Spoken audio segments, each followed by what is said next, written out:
For the final step, we have to place one straight ramp. Select the bottom level pavement slab to the left of the building, click on its left horizontal edge segment, and offset it upwards on the bottom corner of the top stair tread. With the Shift key pressed, add the top level pavement to the selection and offset the common edges of these slabs to the horizontal line of the top stair tread, as you edited before these slabs, to the right of the building. Click on any segment of the bottom level pavement slab, and using the Pet palette, activate the Subtract from Polygon command. In the info box, select the rectangle geometry method. Click on the left node of the intermediate retaining wall and the left bottom corner of the stair to subtract this polygon from the bottom level pavement slab. Then hit Escape. Select the left horizontal and the left vertical retaining walls. Click on their common node and move it upwards to the edge of the pavement. Click on the left end node of the left retaining wall and move it upwards as well. Deselect the walls and open the Default Object Settings dialog. If you would like to skip to the next step, you can apply the Ramp Favorite from the Lesson 19 Favorites folder.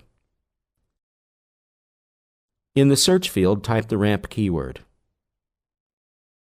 Select the straight ramp object, and in the Preview and Positioning panel, set up the following parameters. Bottom offset to home story, -500. Home story, 0 ground floor. Dimension 1, 3450. Dimension 2, 2000. Height, 450. It'll change automatically to 810. Rotation angle, 270. On the Style and Dimensions page of the Ramp Settings panel, uncheck the Ascent checkbox and type 450 in the height field. Then select the Site and Landscape Terrain layer. Go to the Ramp Profile page, uncheck the Side Flange 1 and Side Flange 2 checkboxes, and set 2000 as the inner width value.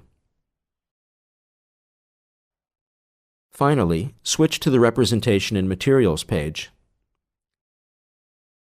Check the Override Surfaces checkbox, and select the Pavement Brick Moss surface for the ramp. When done, click OK. Now, click on the middle point of the pavement segment between the left and intermediate retaining walls. Switch off the Suspend Groups option. Activate the Arrow tool. Select the Mesh object and open the Solid Element Operations palette.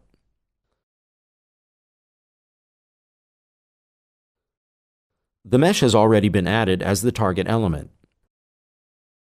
Select the retaining walls and the ramp.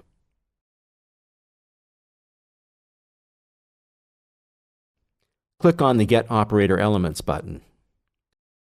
Then choose the Subtraction with Upward Extrusion operation and click Execute. Close the SEO palette and hit Escape to deselect the elements. Open the 3D window and check the result.